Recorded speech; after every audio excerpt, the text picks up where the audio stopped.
Oui, salut les amis, salut les frères, salut les sœurs. Aujourd'hui c'est vendredi, la vie sauvage de Jules Le Renard. Comme tous les vendredis, nous avons des conseils à prodiguer à nos frères, à nos sœurs, à tout le monde. Et aujourd'hui le message que je vais passer, c'est à l'endroit aussi des femmes, des filles, des jeunes filles, nos sœurs, nos mamans.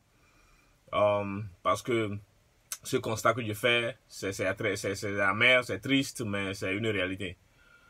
Voilà, aujourd'hui nous entendons partout, par ici, par là, et je veux un homme à moi seul, je veux un homme pour moi seul, et je veux un homme fidèle et tout ça là.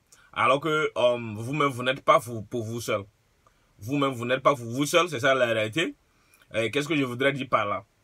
Aujourd'hui, vous les filles, vous pensez que s'imposer au foyer ou bien vouloir des principes et tout ça là, c'est une exigence de votre part ou bien il faut seulement chanter ça sur tous les toits et tout ça, et puis croiser les bras et tout. Ce n'est pas comme ça que ça se fait.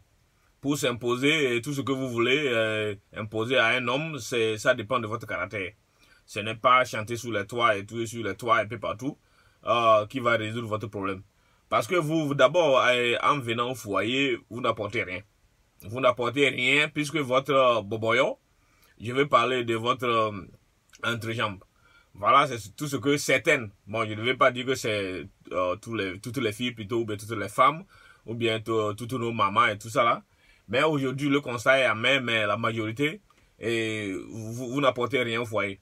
Donc, quand vous venez au foyer comme ça, et puis vous avez des exigences, tout ça là, et vous ne serez que la misère, vous ne serez que la misère, vous ne ferez que la misère, et vous ne serez que triste un peu partout jusqu'à votre mort, et vous ne serez que célibataire. Voilà la réalité. Parce que les hommes aujourd'hui, ce n'est pas de cela qu'il s'agit. Les hommes aussi veulent des femmes ou bien des filles qui apportent quelque chose au foyer. Et c'est ça. Mais si tu vas t'imposer, c'est de cela qu'il s'agit. L'homme aura peur de toi par rapport à ce que tu es, ce que tu apportes au foyer. Voilà. C'est toi, tu es au foyer, et puis c'est toi qui te laisse sale. C'est toi qui n'apporte rien au foyer plus que ton vagin. Et puis, c'est toi qui fais la jalousie et tu es devenue la plus vieille du monde et la plus vilaine du monde par ta jalousie et tout. Et l'homme n'aime pas ça. Parce que avant que l'homme ne t'approche, il a vu quelque chose en toi. Et la première des choses, d'abord, c'est ta beauté parce que la beauté intérieure est reflétée par la beauté extérieure. L'homme, avant de s'approcher de toi, il a vu quelque chose à l'extérieur de toi et non à l'intérieur. Donc, je vais parler de la beauté extérieure. Il voit la beauté extérieure et ça, c'est le numéro 1. Maintenant, c'est quand il va s'approcher de toi, il te drague, il te fait la cour, et par ton comportement, il voit que, oh, voilà, etc., etc. Et cette fille-là, je peux sortir avec elle parce que, voilà, elle a aussi quelque chose de plus comme un bon comportement. Ça, c'est le numéro 2. Numéro 3, comme bonus, le jour de l'accouplement, il remarque que, voilà, tu as un sexe propre et puis adorable et puis bien serré et tout. Voilà, tu as gagné. Ça, c'est le number 3. Vous voyez, c'est des trucs comme ça qui font que maintenant par-dessus tout, et tu as quelque chose, toi aussi tu peux fournir quelque chose dans le foyer, tu peux apporter quelque chose, ta contribution modeste, voilà. Avec tout ça là, l'homme se voit imposer de te respecter. Il va te respecter parce qu'il se dit que voilà, c'est la fille de ma vie, c'est la femme de ma vie, elle me donne la joie, elle me respecte et tout. Elle me considère comme l'homme du foyer, et le mari du foyer, le maître de la maison, et tout. Voilà. Et il est obligé de te respecter. Parce que dans sa tête, il se dit, voilà la fille que j'ai trouvée, voilà la femme que je trouve dans mon foyer. Et elle est adorable et puis elle fait des contributions et tout ça là, elle fait ma joie, elle fait mon bonheur. Et que si je la perdais, je ne suis pas sûr de retrouver encore une qui serait comme ça. Vous voyez la réalité? Donc c'est par cela que tu t'imposes.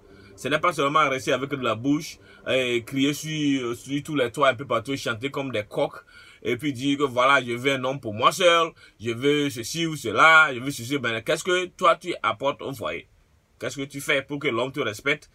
Qu'est-ce que tu fais pour mériter la fidélité de l'homme? Aujourd'hui, alors que de gauche à droite, ça saute de coq à l'âne, les filles, ça abonde un peu partout. Qu'est-ce que tu fais pour être différente, pour marquer ton homme afin de mériter sa fidélité? Voilà la réalité aujourd'hui. Donc, c'était le message de Jules Le Renard, un parmi les évolutions du Le Renard très fort. Et puis, je suis en train de mettre depuis l'Irak actuellement, je suis en mission. Mais l'idée de m'est venue de partager avec vous cette idée. Et pour que la paix règne dans les foyers, pour que l'amour vive et règne un peu partout dans le monde, et que les filles, les femmes, nos soeurs, nos mamans soient conscientes de la réalité qui se passe aujourd'hui dans le monde, et que passez bonne journée, bonne soirée, bonne matinée, un peu partout que vous soyez. Je suis un peu fatigué, abattu, mais ça vaut la peine de partager mon intention, ma pensée avec vous. C'était Jules Le Renard, un parmi les évolutions. Je vous remercie.